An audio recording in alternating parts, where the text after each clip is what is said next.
Sur ce panel, nous aurons l'ONG FAD, Afrian, UNFPA, Madame Gauger de Chronique Juridique et moi-même. Pourquoi tu vas te faire inviter? Attends que je t'invite. Bonsoir, chers participants. Je me présente Tambari Idrissa. Je serai le modérateur du panel sur les violences basées sur les genres. Donc, à présent, sans plus tarder, je vais commencer à inviter les différents panélistes. Monsieur Hanifa Soumana de UNFPA. S'il vous plaît, sous vos acclamations. Monsieur Hanifa est spécialiste en VBG, chargé du programme Violence basée sur le genre à UNFPA.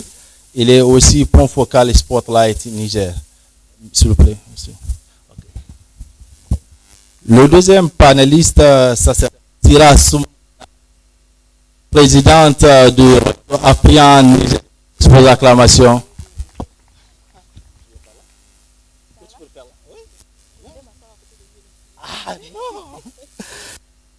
On a notre troisième panéliste, Abdul Wahab, de l'ONG FAD.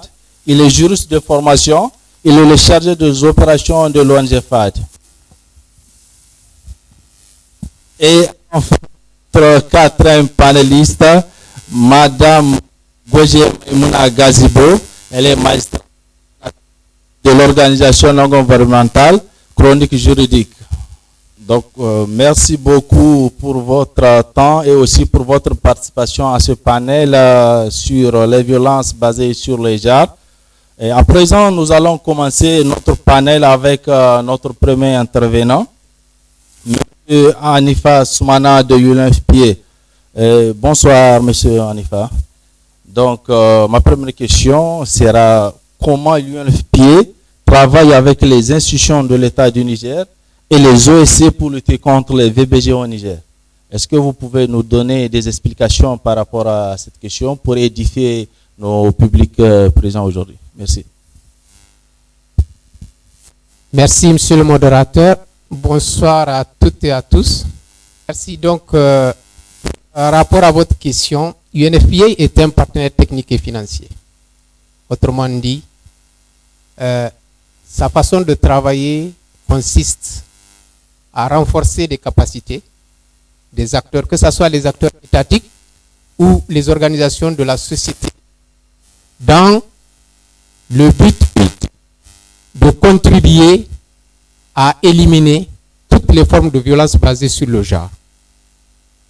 De manière plus détaillée, ça consiste à la formation pour augmenter les connaissances et les compétences des acteurs dans leur mission, mais également doter les structures de prise en charge des survivants de violences basées sur le genre en termes d'équipement, mais autres intrants visant à contribuer à la guérison de ces femmes, ces filles, mais également des hommes qui ont subi des incidents basés sur le genre.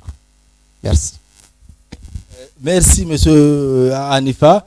Je vais un peu rebondir sur ce que vous venez de dire tout à l'heure. En même temps, vous êtes point focal Spotlight Niger et vous avez parlé de la prise en charge de survivantes. Est-ce que vous pouvez nous parler du projet Spotlight un peu plus clair pour encore nos participants? Merci, monsieur. Pour le projet Spotlight, plusieurs de mes collègues sont là. Le Spotlight est une initiative de l'Union européenne visant effectivement, comme je l'ai dit, à éliminer toutes les formes de violence basées sur le genre. La particularité de Spotlight, c'est qu'elle fait en sorte de mettre sous les lumières la problématique des violences basées sur le genre afin de mobiliser tous les efforts pour que d'ici 2030, nous puissions évoluer vers l'égalité des sexes, mais également l'autonomisation des femmes. Parce que vous le savez, les incidents de violence basés sur le genre, un des facteurs, c'est ce manque de ressources qui expose.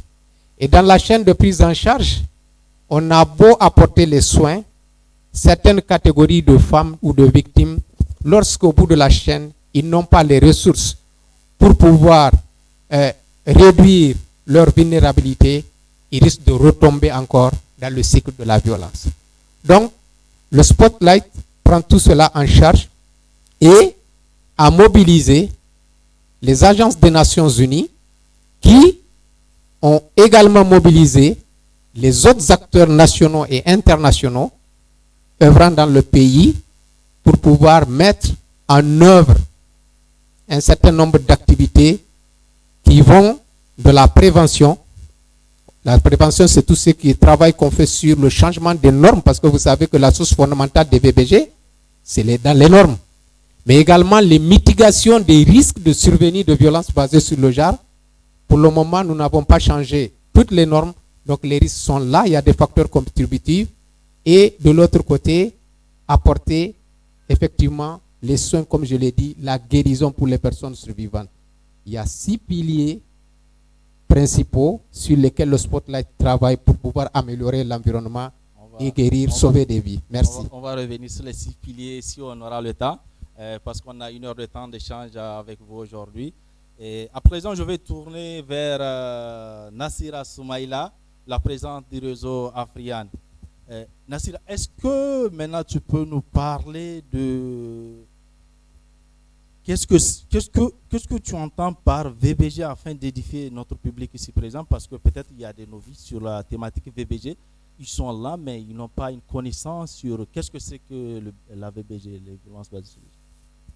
Merci beaucoup, Monsieur Tambari. Alors, pour apporter un peu plus d'éclaircissement, les violences basées sur le genre désignent tout acte préjudiciable perpétré contre la volonté d'une personne et qui résulte d'un abus de pouvoir et qui est fondé sur l'inégalité entre les hommes et les femmes. Donc, en d'autres termes, les VBG se caractérisent par les violences physiques, les violences sexuelles, les violences psychologiques et notamment les harcèlements, les mutilations génitales féminines, le mariage des enfants et que nous rencontrons fréquemment ici au Niger. D'accord, merci beaucoup pour la définition, mais est-ce que, étant présente d'une structure de jeunesse, vous rencontrez des cas de violence chez les adolescents et les jeunes sur le terrain lors de vos activités? Est-ce que vous pouvez nous parler de ces cas aujourd'hui pour pouvoir un peu détailler les différents points? Oui, bien évidemment. Je me rappelle encore en 2018 avec un financement bien évidemment de UNFPA lors de la lutte traditionnelle à Tillabéri. Nous avons rencontré une jeune fille de 12 ans. Elle nous a dit qu'elle était mariée, 2 fois divorcée. Elle n'avait que 12 ans. 2 fois divorcée et je lui ai dit qu'est-ce qui s'est passé. C'était ses parents qui l'ont donnée en mariage à l'âge de 11 ans. Elle a divorcé et elle est retournée dans sa 12e année dans un autre mariage qui n'a pas marché, mais c'était ce que les Hausa appelaient Arman Girke. Le mari n'était pas là, il était en exode et on l'a quand même donné en mariage. Donc on lui a demandé, mais qu'est-ce que tu fais maintenant? Elle dit, elle vend du awara. J'ai dit, pourquoi? Elle dit, parce qu'elle a eu un enfant à 11 ans. Elle a eu un enfant, elle a eu des difficultés, mais elle n'est pas fistuleuse. Et maintenant, ses parents, ce sont des gens de la région qui n'ont pas d'activité et qui n'ont pas de travail.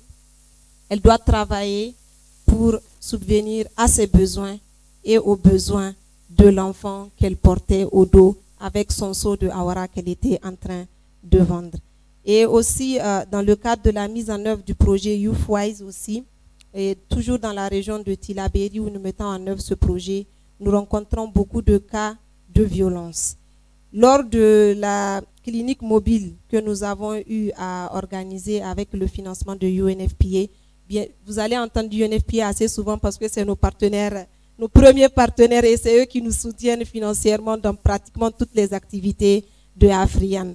Alors, lors de cette clinique mobile, nous avons nos relais qui étaient sur le camp, qui faisaient les sensibilisations, qui nous aidaient dans les activités, qui nous disaient que la nuit, il y avait des jeunes qui s'introduisaient, parce que c'est un camp, c'est le camp des sinistrés, donc il y avait des hangars un peu partout sur le camp, donc la nuit, il y avait des jeunes qui s'introduisaient dans les hangars des femmes et qui essayaient d'abuser et de ces femmes. Donc, bien évidemment, le camp a été gardé par les forces de défense et de sécurité. Ce que nous avons pu faire, c'était de les en tenir au courant pour qu'ils puissent mettre en place une patrouille de nuit sur le camp et puis pouvoir sécuriser la population.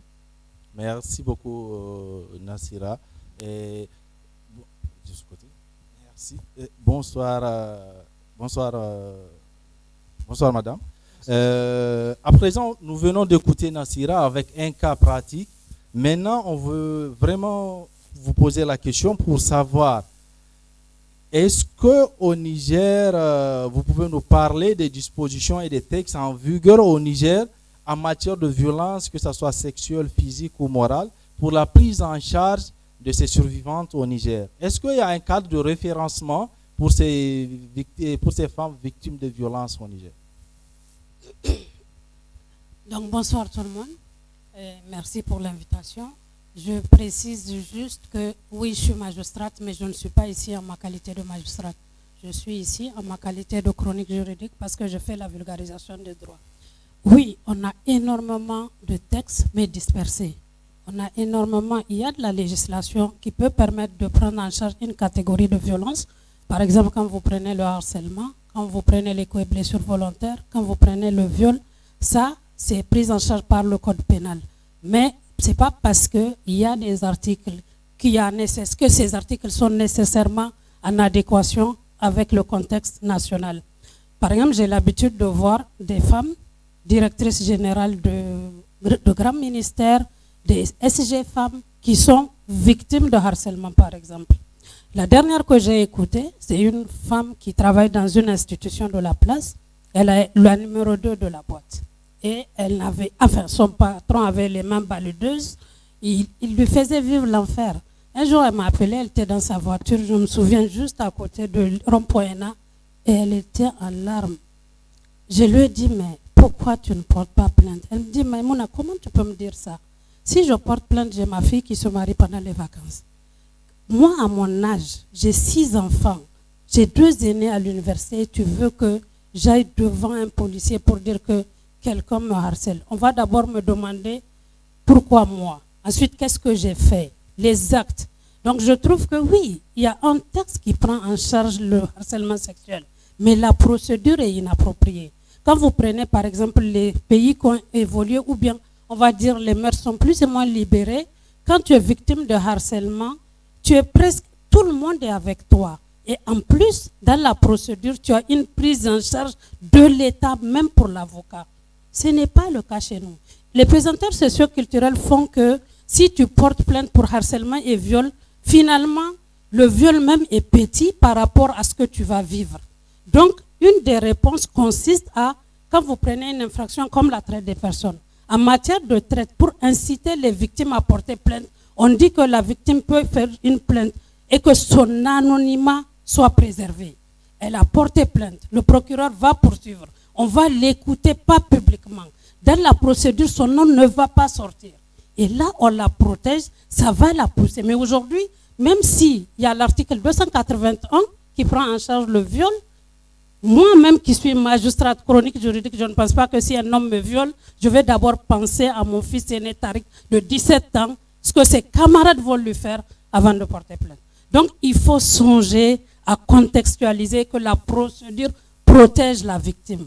Maintenant, revenons aux autres formes de VBG dont on parle si peu.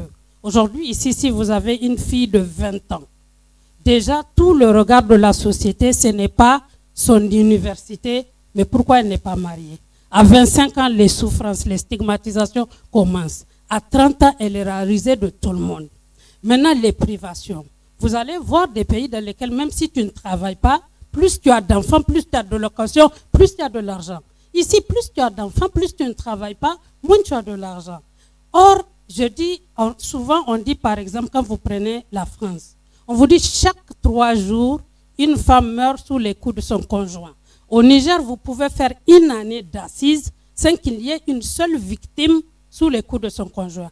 Par contre, au Niger, chaque 3 jours, une femme meurt d'un accouchement précoce. Une femme meurt d'épuisement. Une femme meurt de faim. Une femme meurt de privation.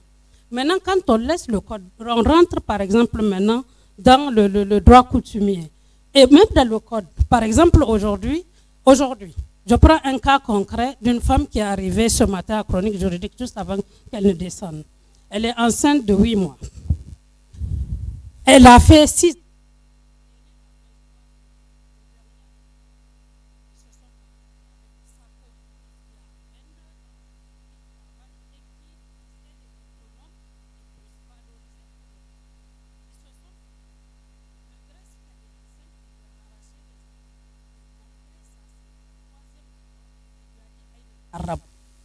Maintenant, il l'a mise dehors, elle est chez une voisine.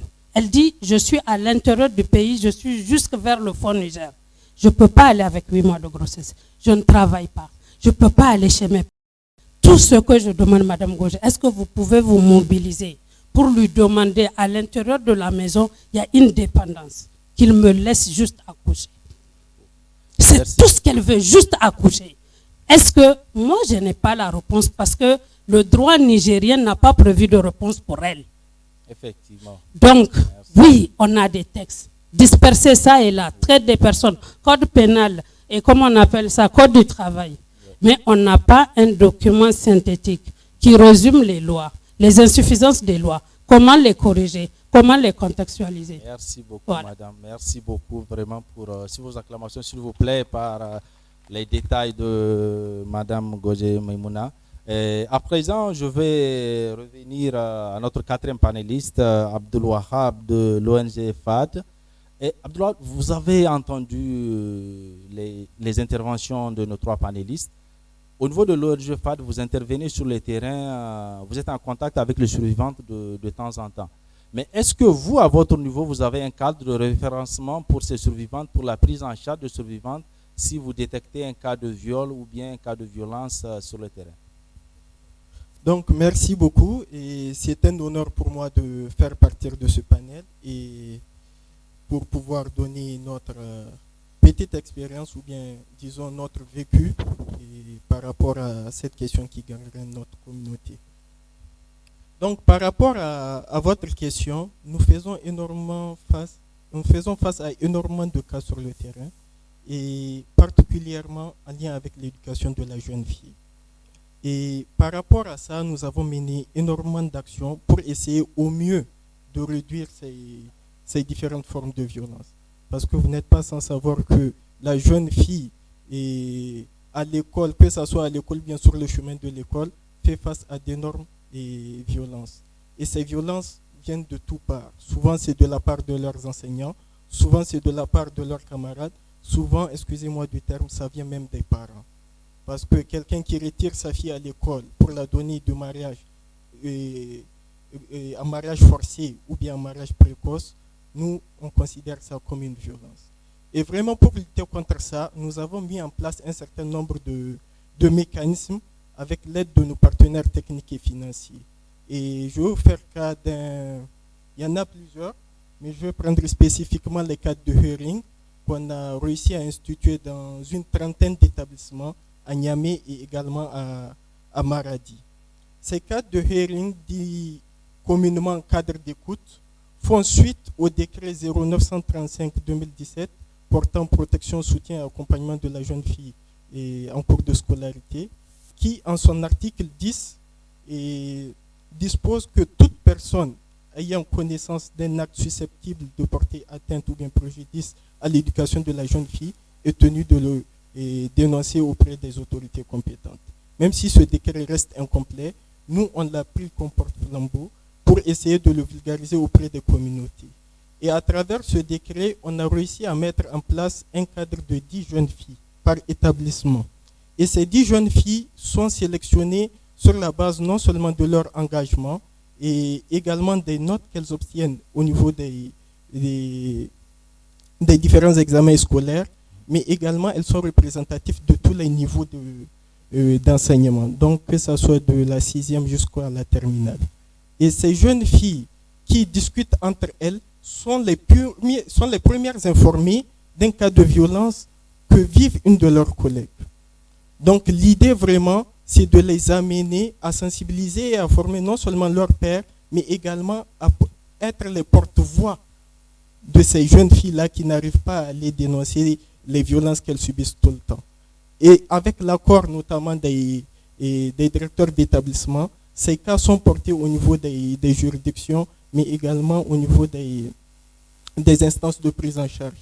Comme M. Hanif l'a dit, nous sommes également membres du sous-cluster VBG qui prend en cas un certain nombre de cas de VBG et qui sert également de cadre de référencement. Merci beaucoup, M. Abdelwahab.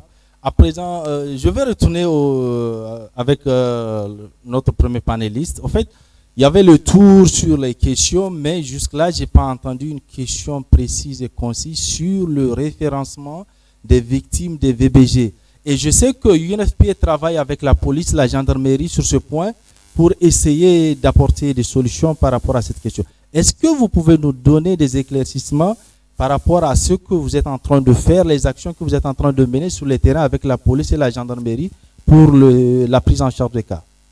Merci. Merci, monsieur.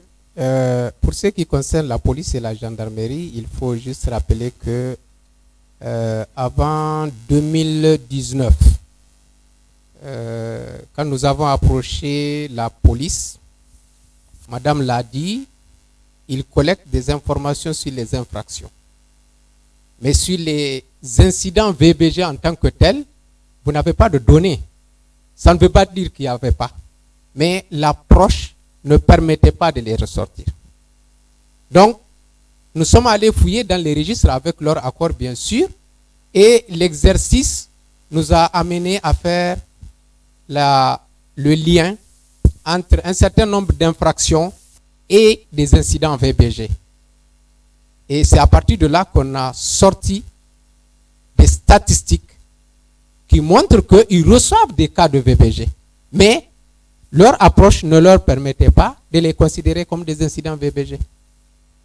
Et comme la police et la gendarmerie, c'est le même travail, sont des points de chute de la plupart des survivants de violences basées sur le genre, cela nous a motivés à travailler ensemble et à évaluer un certain nombre de besoins de renforcement de capacité de ces deux institutions. Et c'est là où nous avons commencé d'abord à travailler sur l'approche, la sensibilité à ces questions. C'est ça qui nous a amené à leur faire des formations sur la question de l'audition des personnes survivantes, mais également la rédaction des procès-verbaux qui vont faciliter le travail aux magistrats dont eux, ils dépendent parce que les officiers de police judiciaire travaillent avec ces gens. Une fois que cela est fait et que pendant une année, ils ont collecté des données sur la base de l'outil universellement reconnu à travers le système de gestion de l'information sur la violence basée sur le genre, nous avons travaillé à mettre en place un système national de collecte et de gestion de l'information avec ces deux institutions qui, aujourd'hui, en tout cas comparativement à tous les acteurs humanitaires, ils arrivent à produire presque 4 à 5 fois les statistiques qui sont produites par l'ensemble des acteurs humanitaires. Ils ont au moins 216 points focaux VBG au niveau de l'ensemble des brigades et au niveau de toutes les régions du Niger aujourd'hui. Ils sont équipés de tablettes. Les cas d'incidents sont enregistrés, codifiés et il n'y a personne qui a accès à leur base de données si ce n'est pas eux-mêmes. Y compris UNFPA qui est leur partenaire, c'est seulement dans le cadre du rapportage qu'à la fin du mois, ils arrivent à partager les données pour que ça puisse nous permettre de renseigner les rapports et de pouvoir aider les gens dans la planification, mais également l'orientation. Donc, voilà ce qu'ils font et aujourd'hui, de plus en plus, ils reçoivent des cas parce qu'il y a eu de la sensibilisation. Eux-mêmes sont allés sur le terrain pour sensibiliser les gens et eux-mêmes, aujourd'hui, ils le disent qu'ils sont fiers parce qu'ils ont la double casquette. Avant, les gens ne regardaient que la tenue. Merci. Donc, nous tous, on a peur. Aujourd'hui, les gens ont compris que quand je vais à la police, je veux me protéger. Quand je vais à la gendarmerie, je veux me protéger. Merci beaucoup, M. Hanifa, pour votre intervention. À présent, merci pour vos acclamations. Et à présent, on est à la fin des interventions. Maintenant, on va passer à l'étape des questions-réponses. Et on va donner la parole au public pour poser les questions à nos différents panélistes. Et je vais commencer avec une liste de 5 personnes parce que déjà, vu le temps qu'il fait, ça serait d'ici peu la prière. Donc, on va prendre 5 personnes, 5 intervenants à présent pour répondre. et après on va continuer. Qui pour m'assister? Ok. Vous aurez juste 2 minutes d'intervention. 2 minutes par intervention, s'il vous plaît. 2 minutes, ça va être très difficile pour moi. Ah, mais bon. Essayez de voir comment vous allez gérer. Merci beaucoup pour cette initiative. Je voulais poser 2 questions et je voulais savoir s'il y a un mécanisme pour une prise en charge médicale des expertises médicales. Parce que les victimes de ces violences-là, elles viennent vers nous en tant qu'avocate. Je suis avocate et je défends ces femmes-là. Et j'ai l'habitude de débourser de l'argent pour aller faire la prise en charge, pour aller faire l'expertise médicale. Parce que si on dit aujourd'hui, tu as été victime d'un viol, il faut c'est sur la base d'une expertise médicale, d'un certificat médical pour pouvoir même que le parquet poursuive. C'est ça la preuve. C'est ça qui constitue la preuve du viol. Et aujourd'hui, j'ai inscrit ça. J'ai demandé même au ministère et au ministère de la Santé.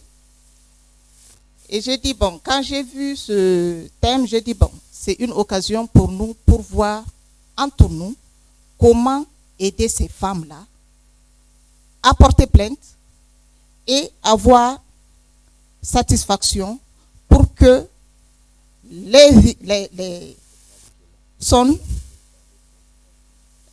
mises en cause soient sanctionnées. Je parle de la prise en charge de l'expertise médicale. Aujourd'hui, une femme victime de viol, elle va dans un centre,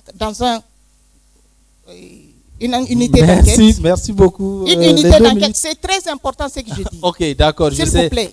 D'accord. Ça va nous aider tous. Donc, bonus 1 minute. D'accord. Ok. Donc, elle va pour porter plainte. On lui dit, ah, il faut aller faire une expertise médicale. Il faut nous apporter l'expertise médicale sur réquisition de l'unité d'enquête. Maintenant, cette expertise coûte 30 000 francs. Et elle n'en a pas. Il y a des femmes qui viennent, qui n'en ont pas. Et aujourd'hui, on dit, non mais si tu n'as pas on ne va même pas enregistrer ta plainte. Si tu n'amènes pas la pièce maîtresse du dossier. Et du coup, la femme, la pauvre dame, elle rentre chez elle, donc elle est violée 2 fois. Parce que je dis, elle est victime de viol par 2 fois. Merci. Aujourd'hui, donc c'est pour ça que je dis, c'est un cri de cœur. Merci. Je dis à l'ONG on peut voir avec le ministère, en concert avec le ministère de la Santé, pour voir avec l'ordre, j'ai même pris contact avec l'ordre des médecins, pour pouvoir régler ce problème. Ils disent non, qu'ils ne peuvent pas régler ce problème parce qu'il faut qu'on paye. Merci beaucoup pour votre intervention, votre question. C'est vraiment très pertinent et je pense qu'après qu'on va donner la parole à nos panélistes, ils vont répondre. À présent, Aïchatou Kaka sur l'autre table.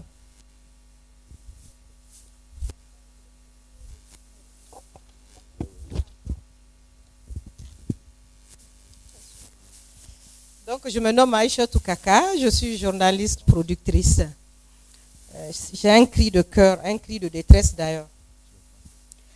Pendant tout le temps, les ONG, les juristes, les partenaires, tout le monde lutte contre les violences faites aux femmes, les violences basées sur le genre. Mais il y a une forme de violence dont les gens ne s'en aperçoivent pas. Cette violence, c'est le mental, le qu'en dira-t-on dans notre pays. Beaucoup de femmes sont dans des foyers, pas parce qu'elles sont amoureuses ou bien parce qu'elles veulent rester dans le foyer, c'est à cause de ce qu'en dira-t-on. Quand je vais sortir, qu'est-ce qu'on va penser de moi? Beaucoup de femmes se marient, pas parce qu'elles aiment les hommes là, non, c'est pour se mettre à l'abri du qu'en dira-t-on. Donc, de grâce, mettons aussi l'accent, les ONG, les médias, les juristes, sur ce contexte-là. Le qu'en dira-t-on, il faut qu'on arrive à surpasser cela. Merci beaucoup. Merci beaucoup pour votre intervention. Le troisième intervenant ou la troisième intervenante.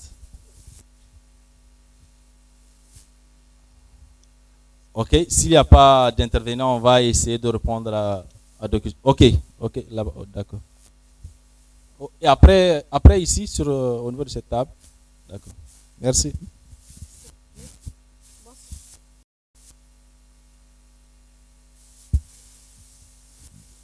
Bonsoir. Bonsoir. Oui, En bonsoir. fait, moi, c'est une remarque que je fais. Le micro, s'il vous plaît. Une remarque, en fait, que j'ai. On dit toujours violence faite aux femmes. Mais vraiment, moi, ça m'écoeure de voir qu'on utilise une femme pour faire violence à une autre femme. Surtout dans les foyers. C'est juste un exemple parmi tant d'autres. Dans les foyers, on utilise la deuxième femme pour faire violence à la première. Ou bien c'est la belle-mère qui fait violence à sa belle-fille. Donc c'est juste une remarque. Je me dis qu'on doit vraiment Merci se beaucoup. voir aussi, parce que s'il n'y a pas que les hommes qui nous font violence, hein. On se fait violence et on nous utilise pour faire violence à notre sœur. Merci beaucoup pour votre intervention et votre contribution. À présent, voilà, merci beaucoup. Oui. Alors, merci. Moi, ma question est la suivante. On parle de violence basée sur le genre. Le genre, là, je crois que les hommes font partie. Mais chaque fois, on n'en parle que de la femme. Qu'en est-il des hommes? Si on peut me répondre vraiment, ce serait bien. Merci beaucoup. Merci beaucoup. À présent, nous avons une contribution et 3 questions. Donc, la première question, c'est la question sur le... Voilà, ok, d'accord, vous avez compris. Ça s'est adressé à vous et vous allez donner la réponse. Donc, maître, je vais déposer la casquette d'ONG pour porter la casquette de magistrat. Par rapport aux réquisitions, il y a une démission du ministère. Il faut retourner dans le code de procédure pénale. Le code de procédure pénale précise bien que le procureur donne ordre aux médecins de faire les examens. Ça dépend de la volonté du procureur. Ceux qui aujourd'hui, les victimes, en principe, normalement, c'est à vous les avocats de soulever cela, parce que le code de procédure pénale, nulle part ne dit que la victime d'un viol doit payer les 30 000. Ce qui doit se passer, c'est une convention entre les ministères de la Justice, de l'Intérieur et de la Santé, pour que la victime n'ait rien à voir avec les 30 000 et qu'il y ait des compensations, parce que tous ce sont des administrations publiques. Mais en tant que magistrate, moi je suis gênée. La dernière fois, on m'a saisi pour une petite fille de 8 ans qui a été violée par quelqu'un de 21 ans. Et c'est des gendarmes femmes qui m'ont appelé 3. Parce que, qu'est-ce qui s'est passé quand la dame a compris que la fille a été victime? C'était l'enfant du propriétaire de la maison. Les parents devaient plus de 5 mois de loyer. Ils n'ont même pas osé. Ils sont allés à la boutique. Ils ont pris un produit traditionnel. Ils ont nettoyé l'enfant. C'est au bout de plus d'une semaine, il y a eu du pu, il y a eu tout. Quand elles sont venues, le papa a dit, il ne porte pas plainte. Il ne me pardonne pas si je porte plainte, parce que lui n'a ni les 30 000, ni et il ne veut pas quitter la maison. J'ai dit les 30 000, nous, on a une caisse que la diaspora nigérienne finance pour justement ces cas d'urgence-là. Mais la honte pour nous, parce que pour moi, c'est une défaillance pour la justice et pour la gendarmerie et la police. Comment toi, un policier, gendarme, médecin, magistrat, quelqu'un vient, il dit, j'ai été violé. Souvent, les traces sont là. J'ai été frappé. Tu dis, parce qu'il n'a pas donné 30 000, le coupable va se promener. Quelque chose ne va pas. On devrait être gêné même d'en parler publiquement. On a dit la justice est gratuite et elle doit encore être plus gratuite pour les plus vulnérables. Moi, Madame Gauger, si quelque chose arrive à mon fils, j'ai 30 000, je ne vais pas attendre. Donc finalement, en fin de compte, ces 30 000-là, les répercussions, c'est sur qui? Les plus vulnérables, c'est qui n'ont pas d'argent. Merci. Donc il faut qu'à ce moment, on soulève cela et qu'on revienne pour respecter ce que dit le code de procédure pénale. le procureur a le droit d'intimer l'ordre à un médecin et à l'intérieur du pays, les procureurs le font. C'est à Niamey qu'ils sont très forts. J'arrive, il y avait une deuxième question, j'allais reprendre. Les pesanteurs socioculturels. Mais depuis tout le temps, j'ai dit que si on veut réellement lutter contre les violences, il faut prendre les formes de violence qui tuent le plus les femmes chez nous. Si on ne peut pas en 24 heures empêcher à une population analphabète à plus de 80% d'agir différemment, mais c'est à nous en tant que techniciens de faire en sorte que les procédures judiciaires puissent changer. C'est-à-dire que la définition du viol reste le même, mais la procédure pour rendre le droit soit différente et en conformité avec le contexte. Quant aux préjugés, j'ai vu une femme qui est venue me voir, qui a donné des millions à un homme pour l'épouser. C'est sur Facebook qu'elle a vu les valises. Le monsieur ne l'a pas épousée. Si. Aujourd'hui, des femmes donnent de l'argent. La plupart des femmes, puisque moi par jour, je sais que je coûte au moins 5 femmes. Quand elle vient, elle ne l'aime pas. Mais la première chose que la famille va se poser, quand tu viens, tu es une charge supplémentaire. Elle va rester dans la violence. Elle va rester dans les humiliations. La deuxième chose, j'ai vu une dame comme ça. Sa bague, elle l'a quand elle est au boulot. Quand elle rentre à la maison, elle la retire parce qu'elle n'est plus mariée. Mais elle m'a dit que mes agents puissent savoir que ça ne va pas dans mon couple. Je ne peux pas. On ne peut pas lutter contre ça un jour, que ce soit des débats. Aux gens, non. Les femmes n'ont plus à subir et soutenir ça. Religieusement, coutumièrement, culturellement, le divorce est prévu. S'il est prévu, ce n'est pas pour les chiens, mais les êtres humains. Merci beaucoup pour la votre dernière question, les violences par les femmes. Les violences par les femmes. Chaque femme qui réussit va te dire qu'elle ne le doit pas aux femmes. Chaque femme qui réussit, c'est des hommes qui l'ont soulevé. Et moi, là où je suis, si je prends ce que les femmes m'ont fait, si les hommes ne les avaient pas contrés, il n'y aura pas Madame Gauger. Je vous remercie. Merci beaucoup pour votre intervention, sur vos acclamations, s'il vous plaît. Les questions, on va revenir si on répond à la dernière question, si on a le temps. On va essayer de... C'est M. Hanifa. Est-ce que vous pouvez apporter des... Oui, non, je vais aller directement. Je pense que dans l'intervention du représentant de UNFPA, il a cité le rapport de l'enquête nationale de 2021, où la prévalence de la violence basée sur le genre chez les hommes est de 16% au Niger. Ça, c'est l'enquête. Maintenant, la triste réalité, en lien avec ce que Mme Gauger a dit. Les femmes, depuis 2000, il y a eu des activités d'information, de sensibilisation, des débats qui ont contribué à lever le tabou jusqu'à un certain degré. Chez les hommes, ce n'est pas le cas. Aujourd'hui, parmi nous, qui est celui qui, lorsqu'il est victime de violence, prend sa route et va aller vers un prestataire pour lui dire voilà ce que j'ai subi? Il n'y en a pas parmi nous. Donc, dans les rapports qu'on va avoir, effectivement, ces éléments ne vont pas apparaître. Nous avons ce travail-là aussi pour que nous déconstruisons ces préjugés, ces stéréotypes-là, pour que nous puissions, lorsque nous sommes victimes, aller demander les soins et que nous puissions dire aux gens arrêtez de nous violenter. Voilà la triste réalité. Merci beaucoup. Non. Une fois, un jeune homme qui m'a appelé Madame Gauger, parce que je le connais. Il était l'amant de sa patronne. Le jour où il a décidé de se marier, elle l'a licencié. Je lui ai dit, mais pourquoi tu n'en parles pas? Il me dit, moi, un garçon. Madame Gauger, je ne peux pas. Mais j'avais juste envie de me soulager parce que je suis un être humain. Il faut bien que je le dise à quelqu'un. Les hommes, on les frappe, ils ne disent rien.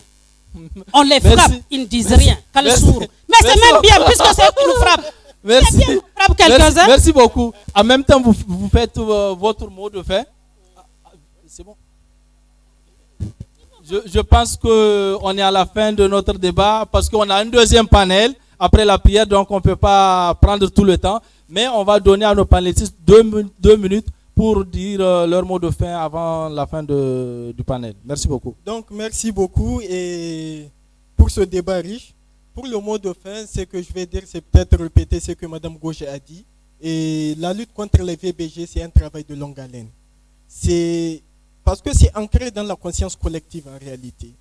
Et j'ai récemment vu une étude qui démontre qu'il faut 300 ans au minimum pour découvrir les pesanteurs socio-culturels relatifs au VBG et 380 pour mettre effectivement en œuvre les mesures pour lutter efficacement contre les VBG. C'est pour dire que vraiment le combat reste, continuer à le faire avec l'ensemble de tout le monde. Merci beaucoup Abdelwahab. Nassira. Merci beaucoup, Monsieur Tambari. Alors, pour ma part, je dirais que pour la lutte contre les violences basées sur le genre, ça a toujours été le combat du réseau Afriane et nous n'allons pas nous arrêter. Nous allons continuer ce combat. D'autant diront qu'il y a toujours les activités sur les VBG. Pourquoi les VBG? Mais il faut voir l'ampleur de la chose. Il faut vraiment évaluer l'impact de ces VBG. C'est pourquoi on en parle tout le temps. Avec Afriane, nous avons beaucoup de projets que nous sommes en train de mettre en œuvre et actuellement, nous sommes en train de développer une application avec le projet YouthWise sur lesquels vous pouvez avoir des statistiques sur les droits à la santé sexuelle et reproductive. Et très bientôt, nous allons peut-être vulgariser ça et pour que ça puisse être utile à toutes les organisations qui travaillent dans la lutte contre les violences. Merci beaucoup Nassira pour ton mot de fin. Je vais faire très vite. Il n'est pas là, j'allais lui répondre que moi je ne suis pas gênée qu'on parle plus de violences faites aux femmes parce que quand on rentre dans le genre, dans un contexte nigérien, ça peut déborder. Allez dans les violences faites aux femmes parce que quand même, sur 10 cas de violence, vous avez 9. Mais moi, je vais continuer à insister pour dire qu'il faut contextualiser. Peut-être que quand vous... Aujourd'hui, moi, je n'ai pas besoin, par exemple, que quelqu'un se batte pour moi pour les questions d'égalité. Je n'en ai pas besoin. N'importe quel garçon que vous mettez ici, je vais le battre par ma bouche et je vais partir. Merci beaucoup. Mais ce qui est important, il faut que aussi, de temps en temps, aujourd'hui, je vois des avocates rentrer dans mes publications, des procureurs m'appeler. Mais Madame Gauge, effectivement, sur telle publication, tu as raison sur tel article. L'approche est fondamentale. Je trouve que si nous parlons et que souvent ça ne marche pas, c'est la façon dont nous parlons aux gens. Disons juste leur que nous voulons que nos petites filles aient un peu plus de droits. Partout où je vais, on me dit déjà, ah, tu es venu pour réclamer l'égalité dans le foyer. Dissocions un peu les thématiques, qu'ils comprennent qu'est-ce que nous voulons. Qu'est-ce que nous voulons? Voilà ce que je veux dire. Merci. Contextualisons les thématiques. Merci beaucoup. Merci beaucoup. Merci beaucoup. Après ce que tous les autres ont dit, je dirais 3 mots. Je pense que le premier, c'est rompons le silence. Rompons le silence. Monsieur qui était là, il faut que nous parlions. Si on ne parle pas, on ne va pas soulever le lièvre. Deuxième élément, arrêtons de juger. Arrêtons de juger les personnes survivantes. Malheureusement, c'est ce que nous faisons. Qui t'a amené? Hein? Pourquoi tu es allé? Etc., etc.